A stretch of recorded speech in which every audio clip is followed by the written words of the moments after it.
Hey, how's it going? Next stage in our cannabis landrace botanical garden.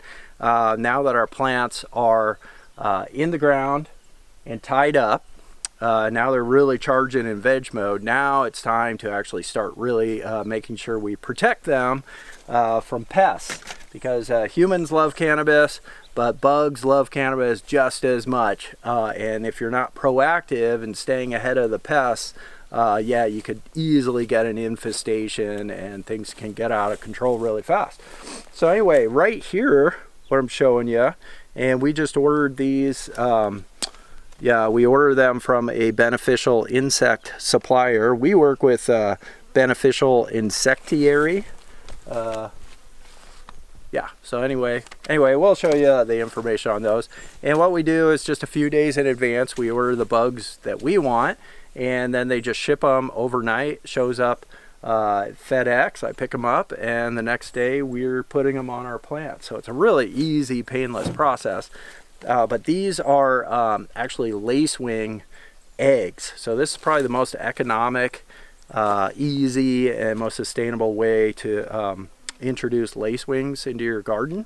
And look them up, because it's the lacewing, the adult lacewing, actually eats mostly pollen and looks kind of like a flying praying mantis. They're really cool looking insects, but what we want is their larvae, the lacewing larvae. They call them the aphid lions.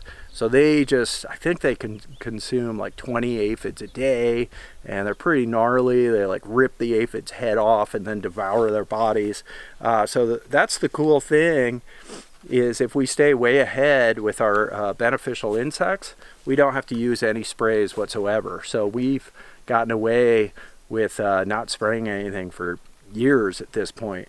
So anyway, the lacewing larvae are great for controlling aphids. And by the way, the aphids, one of these problems when you're spraying, different insects develop tolerance to the different sprays. But aphids and other bugs cannot build a tolerance to having their heads ripped off and being devoured. You can't build immunity to being eaten. So that's what's so cool about beneficial insects. Anyway, so these are the little eggs, and they're on these little cards. Unfortunately, although I'm used to dealing with perforated paper quite a bit, but these ones are a little tough to just tear off, and you don't want to smush the egg. So those are the little eggs. So we actually cut them up into little pieces, and then we'll show you, and then you just hang this on the plant, and within a day, especially in this heat, all the little eggs will hatch, and then our plants get coated with lacewing larvae who go and just prowl around on the plant, killing any bugs that show up. Now, the other bugs that we use, and these are also from beneficial insectiary, are and these also come in these really cool, real easy, whoops, just like a tea bag with a little hanger. You just hang those on the plant. But these are a beneficiary predatory mite. So these are actually cucumeris. And we found with cucumeris and the lacewing larvae working in tandem, the cucumeris take care of thrips. And out here in Boulder Creek, we can get biblical plagues of thrips. So we really got to stay ahead of things with the cucumeris. And they also, the cucumeris may nibble aphids and aphid eggs a little bit, but also broad or russet mites. We haven't seen those in a long time, but just to be safe, and we only do in-house genetics, so we're not getting russet mites from somebody else.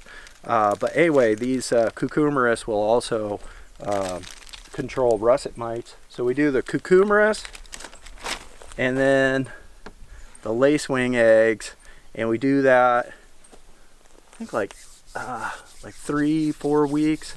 And if we see a little infestation, you know, we'll get them on heavier. If you need faster acting, they can also send you already hatched larvae that are already crawling around for a quicker reaction time. But right now we haven't seen any pests at all, so it's a lot easier just doing the eggs, and we're just going to go hang those on the plants now.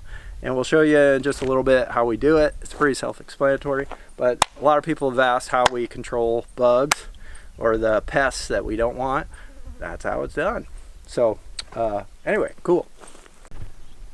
All right, now actually in the field, gonna show you how we put these on. It's really simple, but just so you see it and so you can see this cool plant as well. This is actually a Sri Lanka landrace from the 1970s, and gorgeous plant. And it smells, the flowers, we grew it last year, but it smells like lemon verbena and a really clear psychedelic effect. So anyway, great plant. So anyway, here's the cucumeris. Gonna put those on first. And yeah, it's just like a little tea bag, and there's like some bran material in here, and then the mites are just inside and they'll slowly emerge. So it's just real easy. But what you want to do is you want to put it actually inside, deep inside the plant. And what we're doing right now, sorry, not the easiest thing. Wow, this thing's getting bushy. But just kind of evenly disperse somewhere. God, it's like a jungle in here. Okay. So you want to put it on a main stem just so it doesn't blow off. And then once it's on there, they'll just emerge and start cruising around patrolling the plant. Now, I'm going to take these, so we pre-sliced and diced up these lacewing eggs. So on there, you know, I think there's a few hundred lacewing larvae per whole square. So I'm just going to do the same thing on there. We're starting out light. Tell you the truth, we probably could have gone a little heavier. But also you want to put, especially the lacewings, because bees and ants and things like to prey upon them if they can find them. So anyway, you want to bury them pretty deep inside. I got this fly landed on my nose. So anyway, so I'm just going to hang these. And yeah, it's probably hard to even show.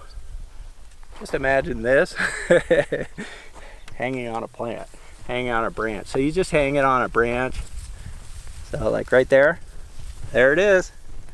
And it'll just hide out in there. And all those eggs should hatch within 24 hours. I can already see a few lacewing larvae crawling around that have already hatched. So in this heat, and today, by the way, yesterday it was 105 in the shade. I think it's supposed to be that hot again here today.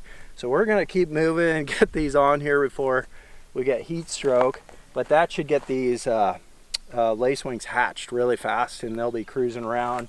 And then the whole trick is, what you really wanna do is have pollen flowers that provide pollen, because that's an alternate source of food for the lacewings and the larvae.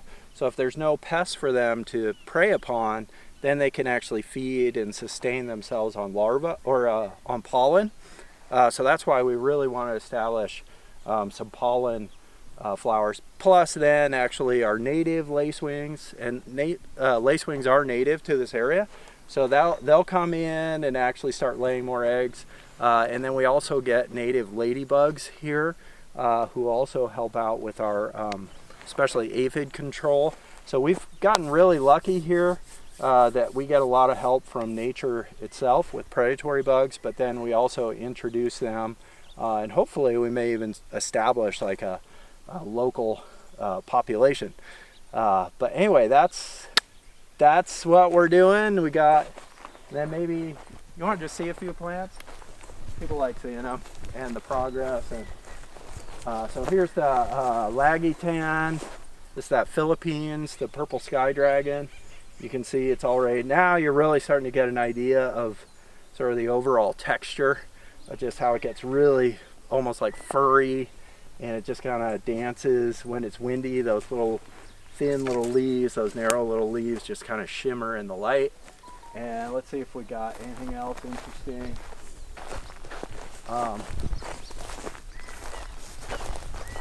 Yeah, here's the Indian, the gutter gas. Geez, this thing's almost 8 feet tall already. So it's going to be long and lanky, but yeah, this thing's going to be 12 feet tall, almost guaranteed. We do have some flowering plants finally that are getting established. Yay. Here's another plant from India, Orissa.